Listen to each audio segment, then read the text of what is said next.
dear students, welcome back to the physics class. Today we are continuing our third chapter, electromagnetic induction. The principle of electromagnetic induction is used worldwide to generate electricity on a large scale, and AC generators are used to produce electricity for the purpose of distribution. In this chapter we are going to learn more about it. Today we are going to learn about power stations and power transmission and distribution. First, power stations. So let's see in detail. Power stations are places where electricity is generated on a large scale for distribution. And in power stations, three-phase AC generators are used. We already studied about single-phase AC generator, and in three-phase AC generator we can see three armature coils which are arranged around the field magnet at an angular separation of 120 degree. When the field magnet rotates, three alternating currents of different phases are generated simultaneously in all the three armatures that you can see in this picture. Power stations can be classified on the basis of sources of energy required to operate the generator. For example, flowing water, that is the source of energy here, and the type of power station here is hydroelectric power station. So, the main types of power stations are hydroelectric power station, thermal power station and nuclear power station. These are the main types of power station where electrical energy is produced in large scale. So, the first one, hydroelectric power station. Here, water stored at a height is allowed to flow down through a penstock pipe. The energy of the flowing water is used to rotate the turbine and generate electricity. That means, through the penstock pipes, that means large pipes, water stored at a height is allowed to fall on the turbine, and by the rotation of the turbine, electricity is generated in this type of power stations. Such power stations are established at Pallivasal, Moolammattam, Kuttadi, Shabaragiri, etc. in Kerala. And the energy change taking place here is potential energy to kinetic energy to mechanical energy and finally electrical energy. Next one, thermal power station. Here, fuels like coal, naphtha, lignite, etc. are ignited. The heat energy liberated is used to convert water into steam at high temperature and pressure. The energy of steam is used to rotate the turbines to generate electricity. That means heat energy liberated by the burning of fuels converts the water into steam at high temperature and pressure, and this energy rotates the turbine. Such power stations are established at Neyveli, Kayangulam, Ramagundam, Brahmapuram, etc. And the energy change taking place here is chemical energy, heat energy, mechanical energy and finally electrical energy.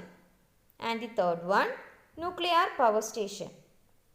Water is converted to steam at a high temperature and pressure using nuclear energy. The force of steam is used to turn the turbines to generate electrical energy here. Such power stations are established at Tarapur, Kalpakkam, Kota, Kudangulam, etc. The energy change taking place here is nuclear energy, heat energy, mechanical energy and then electrical energy. Next, power transmission and distribution. In our country, electricity is generated at 11 kV. Electricity is supplied to household users at 230 volt. Still at the generating station itself, a power transformer is used to step up the voltage from 11 kV to a higher voltage of 220 kV. Voltage drop and power loss are the problems faced when electrical power is to be transmitted to distant places. In India, electricity is produced at 11 kV in power stations. When electricity is transmitted to distant places, there is loss of energy in the conductors in the form of heat. This is known as transmission loss. Heat is generated in accordance with the equation H equals I square RT. So, what are the methods to reduce the heat generated? Let's see.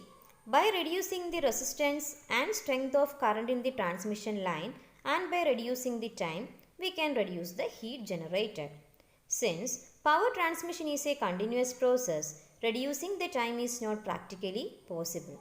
There are some technical difficulties in reducing the resistance of conductors as well.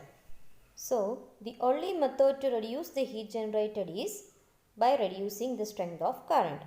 If current is reduced to half, the reduction in heat will be 1/4. That is, according to Joule's law, we have the equation H equals I square RT and here I equals half. Then the equation changes to H equals half I the whole square RT. And by solving this, we will get H equals 1/4 I square RT. That is, when current is reduced to half, the heat will reduce to 1/4. Likewise, if current is reduced to 1/10 times, the heat will be reduced to 1/100 times. So, you must have now realized that heat loss can be reduced by reducing the current. So, how can we reduce the current without change in power? We know that power P equals V into I, that is voltage into current. If voltage is increased tenfold, that is increased by 10 times, current will reduce by 1/10. By this method, we can reduce the current without change in power. The voltage is increased up to 220 kV at the power station itself with the help of step-up transformer.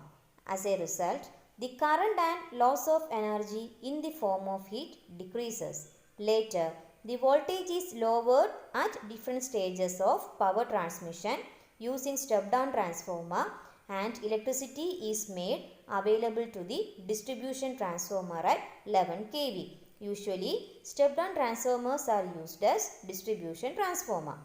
230 volt required for household purposes is made available by distribution transformers. 400 volt needed for industrial purposes are also obtained from distribution transformers. 4 wires are coming out from a distribution transformer. Of these, one is neutral and the other 3 are phases. The neutral potential is 0. The potential difference between a phase and neutral is 230 volt and that between any two phases is 400 volt. From this, we can understand that in power stations, step-up transformer are used and in substations and as distribution transformer, step-down transformers are used. And the lines essential for household electrification are a neutral and a phase.